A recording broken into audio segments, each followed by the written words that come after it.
NIA Twin Cities. I was one of Kim's first members. When I first learned about Kim, I actually learned about it from another prospective member, and I was with a smaller networking group that was more like a breakfast club, and they just did not know how to refer me out. And I was with that club for about 7 years and said, okay, I've had enough. And I moved over to BNI. And right after I joined BNI, this other member told me about NIA. She connected me with Kim, and within probably 5 minutes of that conversation over Zoom, I said, sign me up. She's like, well, I haven't even started yet. I don't have it. I said, that's okay. Just sign me up. Sometimes you get into networking groups and they're very stuffy. Like I said, it feels like very name, rank, serial number, and just kind of going through the line. NIA's approach is deeper, but more relaxed. Um, and it just made for better connectivity. Slow going the first year. Second year took off. My brand is very complex. And so it took a while for people to understand the value of what I brought to the table. Is there an opportunity for a conversation there? That is something that in a 5-minute roundabout is very difficult for somebody to understand. But when you're given the time and the space, like we have in NIA, to cultivate those conversations, it becomes more clear. And that's why for that first year, there was a lot of education on my part with those members. And then the second year, it started to take off.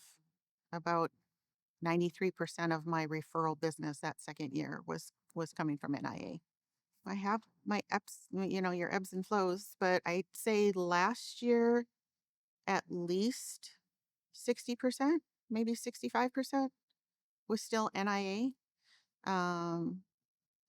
My business structure is such that I have very little once over projects. They're usually long-term clients.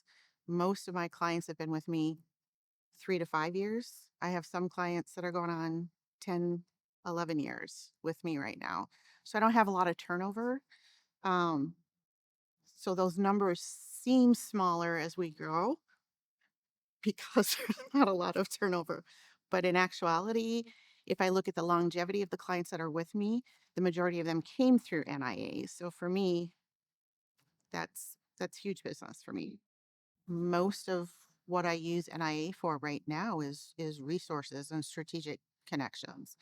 As a brand manager, I might not be doing all of the tactical work for a client, but I am responsible for overseeing all of it to make sure that the process is fluid, the brand looks consistent from print to online, and that takes other hands and other resources.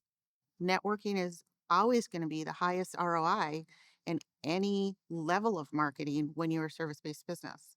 And when you can have a deeper connection and still the transaction, you're able to create a bond in that strategic networking partner that it's very difficult to cultivate anywhere else.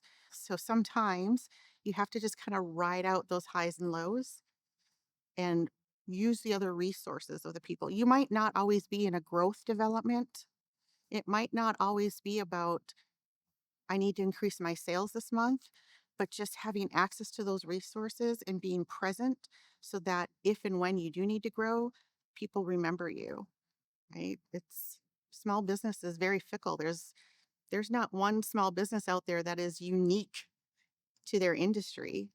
You're always going to have dozens or hundreds of other people competing against you for that space. So staying present and keeping still in the chaos is going to work for you long term.